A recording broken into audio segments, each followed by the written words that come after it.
Hello guys, good evening. So guys 20 अगस्त की vision की daily current affairs की magazine update हो गई है। तो चलिए हम आज के फर्स्ट टॉपिक के साथ स्टार्ट करते हैं। NASA tracks splitting dent in earth's magnetic field. ठीक है, देखो अभी क्या है, नासा ने क्या किया है, जो अर्थ के मैग्नेटिक फील्ड में एक अनयूजली वीक स्पॉट को आइडेंटिफाई किया है और उस डेंट को नाम दिया है साउथ एटलांटिक एनोमली।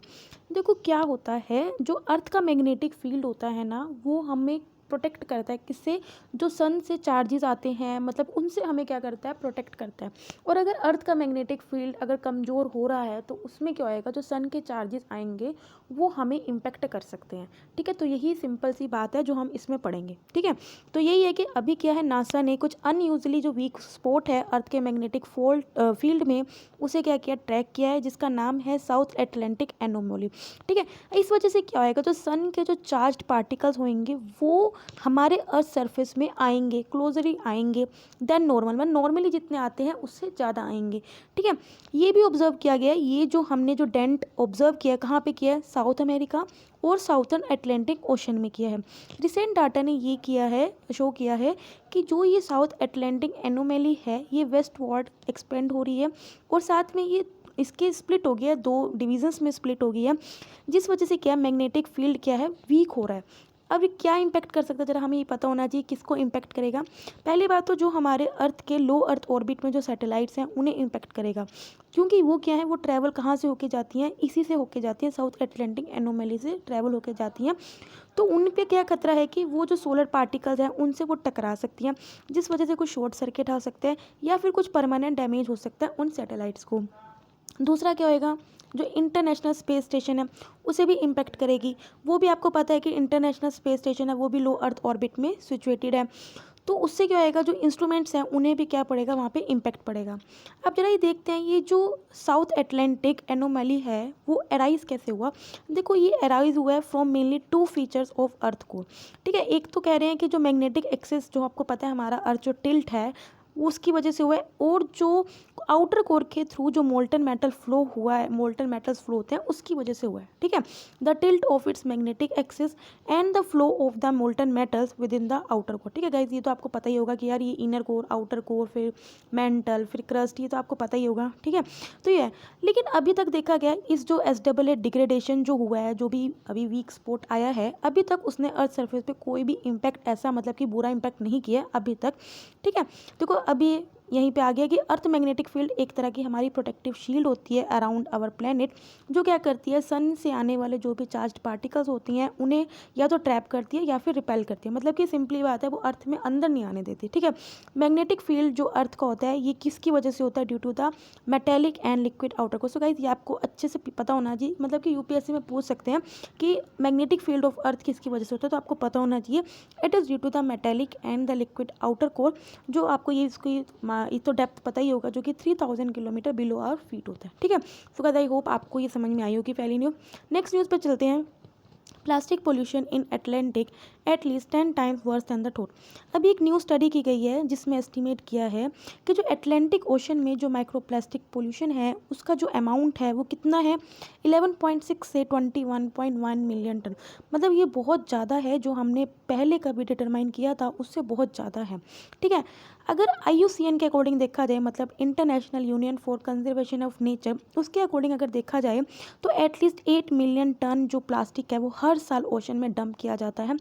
इस वजह से जो 80% है मैराइन डेब्रीज, वो फ्रॉम सरफेस वाटर से, ये सरफेस वाटर से जो डीप सी सेडिमेंट्स तक, मतलब कि 80% हमारे मैराइन डेब्रीज है। माइक्रो प्लास्टिक्स वो होते हैं जिन प्लास्टिक का साइज़ लेस देन 5 मिलीमीटर हो लेंथ में। अब प्लास्टिक किस तरह से ओशन में पहुंचता है ये आपको पता ही होगा। अभी क्या है, जो एटमॉस्फेरिक ट्रांसपोर्ट, मतलब कि विंड्स की वजह से, रेनफॉल की वजह से, उससे क्या है, riverine and atmospheric transport from coastal and inland areas. ठीक है, ये तो आपको पता है, अगर यहाँ पे कूड़ा पड़ा है, यहाँ पे सी है, तो हवा के थ्रू अपने आप पहुँच जाएगा, मतलब ये तो नेचुरल फैक्टर हो गया। दूसरा क्या है, इलीगल डंपिंग एक्टिविटी।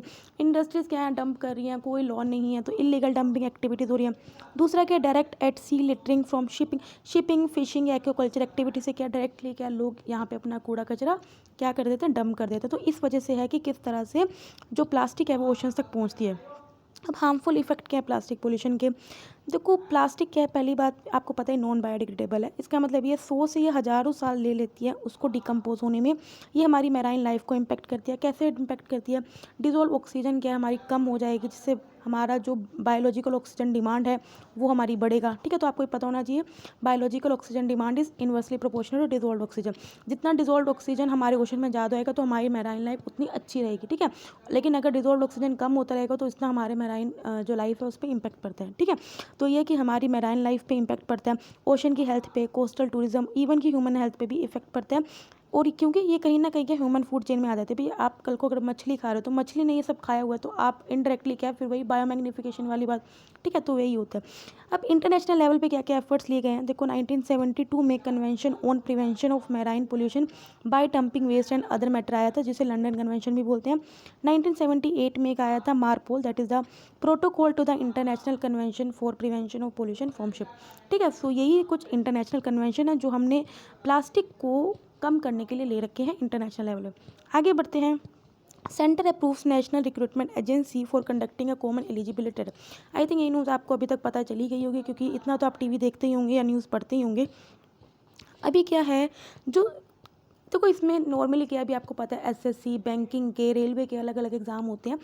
तो अभी क्या ये कॉमन एलिजिबिलिटी टेस्ट होएगा जो कि नेशनल रिक्रूटमेंट एजेंसी कंडक्ट किया करेगा। तो इसमें क्या होएगा, तीनों तीनों के टेस्ट ना यही करवा दिया करेगा। एक सेकेंड, तो मैं क्या बोल रही थी, कॉमन एलिजिबिलिटी टेस्ट। चलो इसका स्टार्ट करते हैं। अब क्या करेगा जो कॉमन एलिजिबिलिटी टेस्ट क्या करेगा, किन किन की रिक्रूटमेंट करेगी, ग्रुप बी और ग्रुप सी की जो नॉन टेक्निकल पोस्ट। आपको पता जो यूपीएससी कंडक्ट कराती है उसमें मेनली ग्रुप ए की जॉब्स होती हैं। ठीक है, तो कॉमन एलिजिबिलिटी टेस्ट क्या करेगा, उन लोगों को रिक्रूटमेंट करेगा जो ग्रुप बी और ग्रुप सी की नॉन टेक्निकल पोस्ट। मेनली तीन एजेंसीज की, एक तो SSC that is the staff selection commission, एक RRB that is the railway recruitment board, और तीसरा institute of banking personnel selection that is the IBPR. इसे हम क्या करेंगे, एक्सपेंड करेंगे धीरे धीरे फेस्ड मैनर में। देखो एक separate common eligibility test conduct किया जाएगा 3 लेवल्स पे, मतलब एक ग्रेजुएट लेवल पे, एक हायर सेकेंडरी लेवल पे, एक मार्टिकुलर, मतलब कि 10th स्टैंडर्ड के बच्चों के लिए, एक 12th पास वालों के लिए और एक ग्रेजुएट स्टूडेंट्स के लिए। जो नेशनल रिक्रूटमेंट एजेंसी है इसमें जो रिप्रेजेंटेटिव्स होंगे वो मिनिस्ट्री ऑफ रेलवे से भी होंगे, मिनिस्ट्री ऑफ फाइनेंस से होंगे, और एसएससी, आरआरबी और आईबीपीएस पांचों से होंगे। जो स्कोर्स होंगे कॉमन एलिजिबिलिटी टेस्ट के वो वैलिड होंगे 3 साल के लिए। अगर कोई गेट का होगा उसने उसको ही पता होगा, जो गेट के स्कोर होते हैं वो 3 साल तक वैलिड होते हैं। ठीक है, उसी तरह जो कॉमन एलिजिबिलिटी टेस्ट के स्कोर होंगे वो 3 साल के लिए वैलिड होंगे, और कैंडिडेट्स उसमें बार बार अपीयर हो सकते हैं। ये नहीं भी यार एक ही अटैम्प्ट है, 2 ही अटैम्प्ट है, नहीं ऐसा नहीं है। कैंडिडेट्स बार बार अपीयर हो सकता है, और जो बेस्ट स्कोर होगा वो उसका कंसीडर किया जाएगा। जो ये टेस्ट है उसको 12 लैंग्वेजेस में कंडक्ट किया जाएगा, और इसे हर साल हेल्ड किया जाएगा। ठीक है, आपको पता ही होगा एसएससी एग्ज़ाम की कितनी बुरी हालत है, टायर 1 टायर 2 हो गया, फिर पता नहीं केस चल रहे हैं कोर्ट में। तो इन सब से ना अवॉइड करने के लिए क्या है, ये कॉमन एलिजिबिलिटी टेस्ट लेके आए हैं। अब इससे बेनिफिट्स होंगे, तो बेनिफिट्स ये हैं कि जो हम मल्टीपल टेस्ट होते हैं उन्हें एलिमिनेट कर सकते हैं, और अपना प्रीशियस टाइम्स और रिसोर्सेज उन सबको क्या कर सकते हैं, हम सेव कर सकते हैं। हम क्या करेंगे, जो एग्जामिनेशन सेंटर्स हैं उन्हें ज़्यादा से ज़्यादा बनाएंगे, ताकि हर एक डिस्ट्रिक्ट में एग्जाम सेंटर बना सकें, ताकि जो वुमेन कैंडिडेट्स हैं मेनली जो रूरल एरियाज़ की, वो वहाँ पे अपीयर हो सकें। क्योंकि होता है यार लड़कियों को कोई ज़्यादा दूर नहीं जाने देता। ठीक है, तो इससे है कि हर एक डिस्ट्रिक्ट में होगा तो वुमेन कैंडिडेट्स को भी इजीली अप्रूव मिल जाएगा। ठीक है, और पुअर कैंडिडेट्स भी इजीली क्या है मतलब कि उस एग्ज़ाम में पार्टिसिपेट कर सकते हैं। दूसरा क्या है कि ईज़ ऑफ सिलेक्शन आप इजीली हो जाएगी। ठीक है, जो प्लेसमेंट में ईजीनेस होएगा, और ईज़ ऑफ लिविंग और स्पीडी रिक्रूटमेंट। ठीक है, तो ये सब है इसके बेनिफिट। नेक्स्ट न्यूज़ पे बढ़ते हैं हम। एक second, world bank releases its by annual India development update report. अभी क्या वर्ल्ड बैंक ने रिलीज़ करी है इंडिया डेवलपमेंट अपडेट रिपोर्ट। जरा देखते हैं इसमें क्या। इस रिपोर्ट ने ये बोला है कि जो इंडिया का फिजिकल डेफिसिट है फाइनेंशियल ईयर 2021 में इंक्रीज़ कितना हो जाएगा, 6.6% ऑफ जीडीपी तक इंक्रीज़ हो जाएगा। और जो इंडिया की डेप्ट टू जीडीपी रेशियो है, बताओ ये कभी 68% होती थी और अभी कितनी हो जाएगी, 89% हो जाएगी फाइनेंशियल ईयर 2020-23। मतलब कि देखो कितना बुरा एस्टिमेट हो रहा है हमारा, कितनी बुरी हालत होगी। ठीक है, लेकिन इसने सुजेस्ट भी किया कि इंडिया को किस तरह से जो अपना मोमेंटम है इकोनॉमी को किस तरह से मेंटेन कर सकता है। ठीक है, to reverse current economic slow down, तो दैट अगर ऐसा स्लो डाउन आए तो उसे रिवर्स कर सकता है, मतलब उससे प्रिवेंट कर सकता है।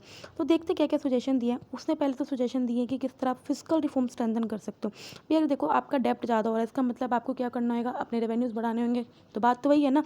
तो ये है कि आपको अपनी सब्सिडीज़ रीअसेस करो। अगर आप कोई अननेसेसरी सब्सिडीज दे दो तो यार उसको ख़त्म करो और जनरेट ज़्यादा करो नॉन टैक्स रेवेन्यू। ऑफकोर्स आपको रेवेन्यू ज़्यादा चाहिए, आपकी कमाई होगी तभी तो आप डेप्ट पे कर सकते हो ना। तो यही है कि आप सब्सिडीज़ को रीअसेस करो एंड जनरेट करो मोर नॉन टैक्स रेवेन्यू।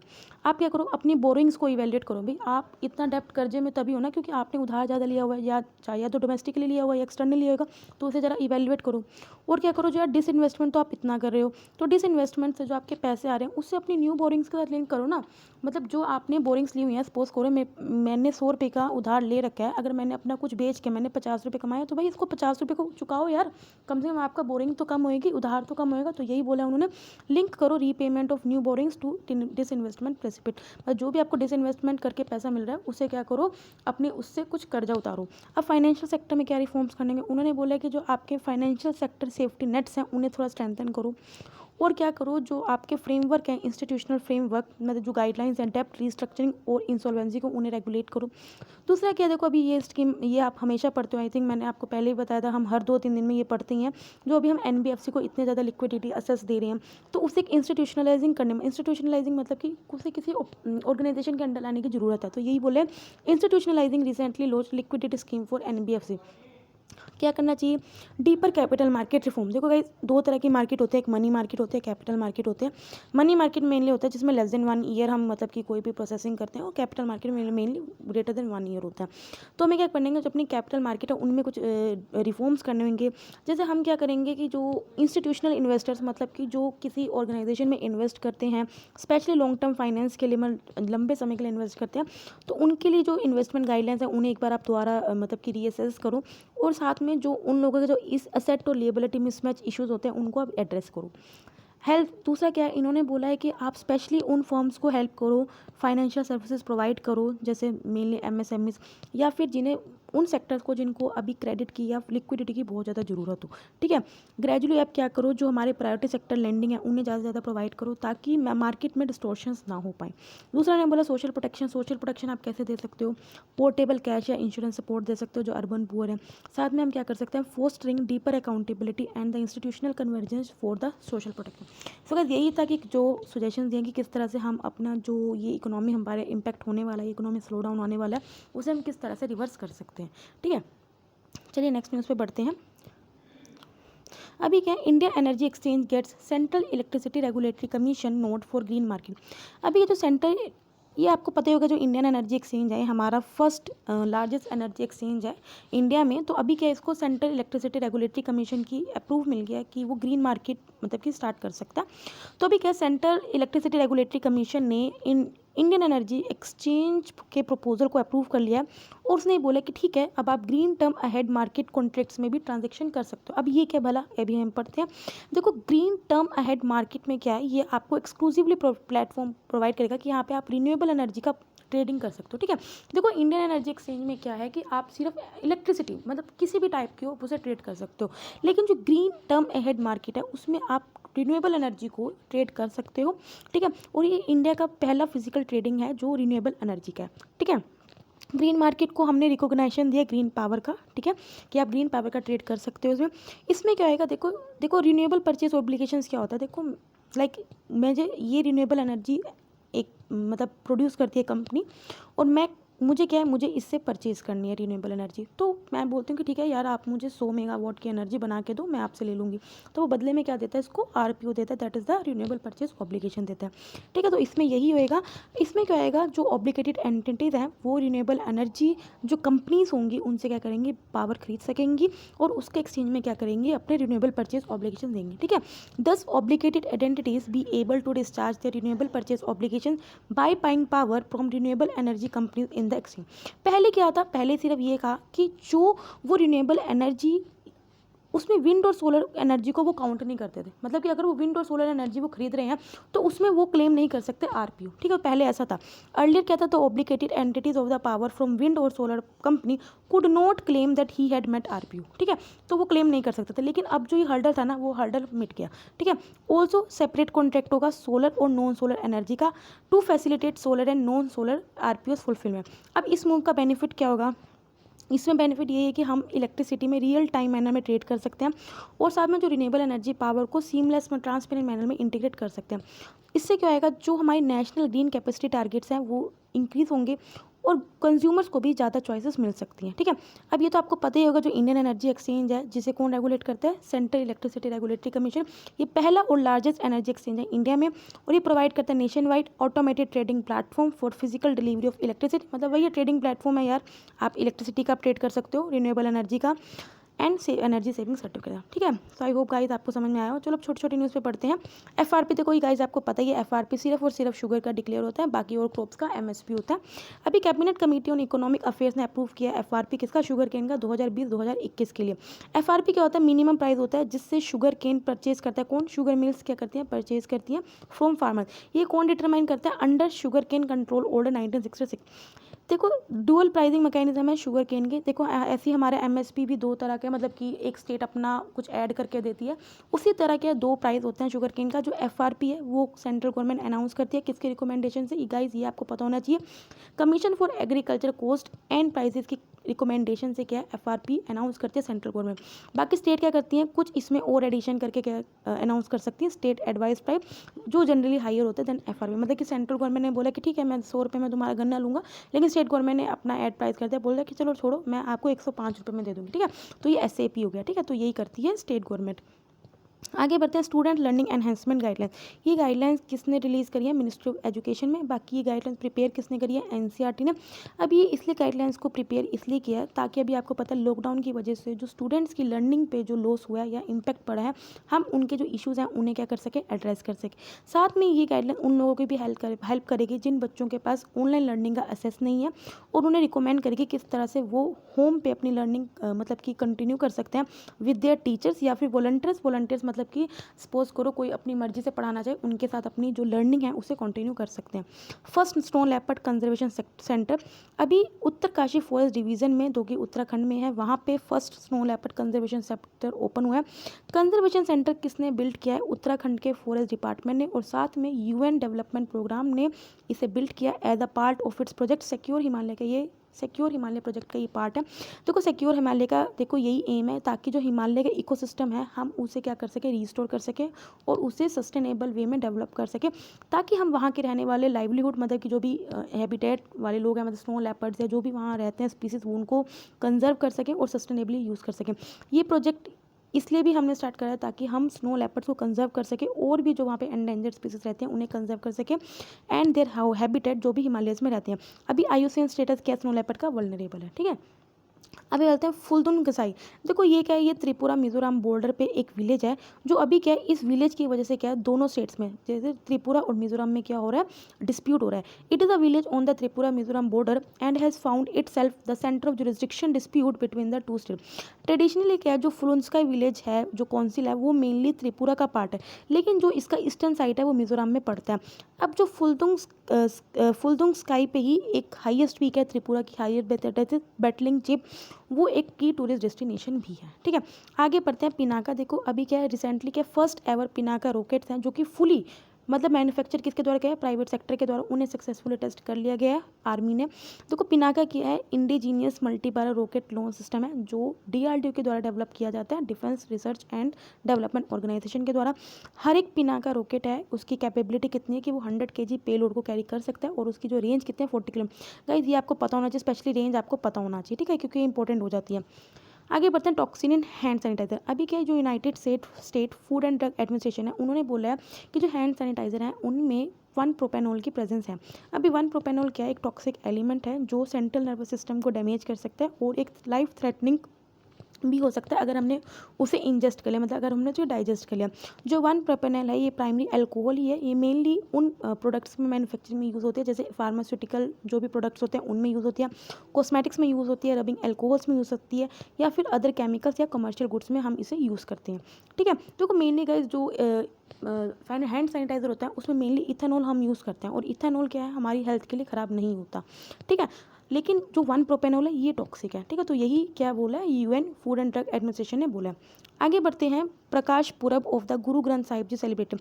अभी के जो फर्स्ट प्रकाश पुरब है वो हमने कब फर्स्ट जो प्रकाश पूरब थी वो मार्क करी थी इंस्टॉलेशन ऑफ गुरु ग्रंथ साहिब इन हरमिंदर साहिब इन 16 देखो 1604 में जो हमारा गोल्डन टेम्पल था वहाँ पे हमने पहली बार गुरु ग्रंथ साहिब को इंस्टॉल करी थी, उसी को हम प्रकाश पूरब बोलते हैं। जो गुरु ग्रंथ साहिब है ये आपको पता ही है रिलीजियस टेक्स्ट है सिखिज्म का, जैसे भाई मुस्लिम्स का कुरान होता है, बाइबल क्रिश्चियंस का होता है, हिंदूज़ का क्या है हमारा गीता है, ठीक है। तो गुरु ग्रंथ साहिब उसी तरह के सिखिज्म का रिलीजियस टेक्स्ट है विच given the गुरुशिप by the Guru Gobind Singh, जो गुरु गोबिंद सिंह ने ही दिया था 1708 में। गुरु अर्जन सिंह जी ने सबसे पहले जो 5th 6th गुरु थे उन्होंने गुरु नानक इसको कंपाइल किया था। इसमें इन्होंने गुरु नानक के जो हाइमन्स थे, जो भी उनके शिक्षास थी, जो भी, और साथ में जो और उसके बाद जो 4 सक्सेसर गुरुज थे उनके बारे में सब लिखा था, और साथ में कुछ रिलीजियस पोइट्स के बारे में जैसे बाबा फरीद, रविदास, कबीर, इनके बारे में भी लिखा था, और तब उसका नाम क्या था अधिग्रंथ साहिब। लेकिन फिर क्या हुआ था लेट 17th सेंचुरी में गुरु गोबिंद सिंह ने क्या किया था, साथ में जो गुरु तेग बहादुर के जो कंपोजिशन थी या उनकी जो स्क्रिप्ट थी उन्हें भी ऐड कर दिया था, और उसे बाद में उसको नाम दिया था गुरु ग्रंथ साहिब, ठीक है। लास्ट में जो चलते हैं डेथ वैली यूएस में। अभी जो डेथ वैली कहाँ है आपको पता ही होगा, ये कैलिफोर्निया का मोजावे डेजर्ट में है। इसने रिकॉर्ड किया one of the hottest air temperature कितना 54.4 degree Celsius. It is believe कि ये हॉटेस्ट डे टाइम टेम्परेचर है, हॉटेस्ट डे टाइम टेम्परेचर है ever recorded after previous records were shown to have error. देखो ये डेथ वैली क्या है 282 feet below sea level पे लोकेट है, और डेथ वैली लोएस्ट पॉइंट है नॉर्थ अमेरिका में। सो गाइस आई होप आपको समझ में आया होगा। सो गाइस 20 अगस्त के डेली करंट अफेयर्स कंप्लीट होते हैं, और अगर आपको अच्छी लगे तो वीडियो लाइक करना, और अगर आपको कोई भी दिक्कत हो तो कमेंट करना। तब तक के लिए बाय बाय, टाटा।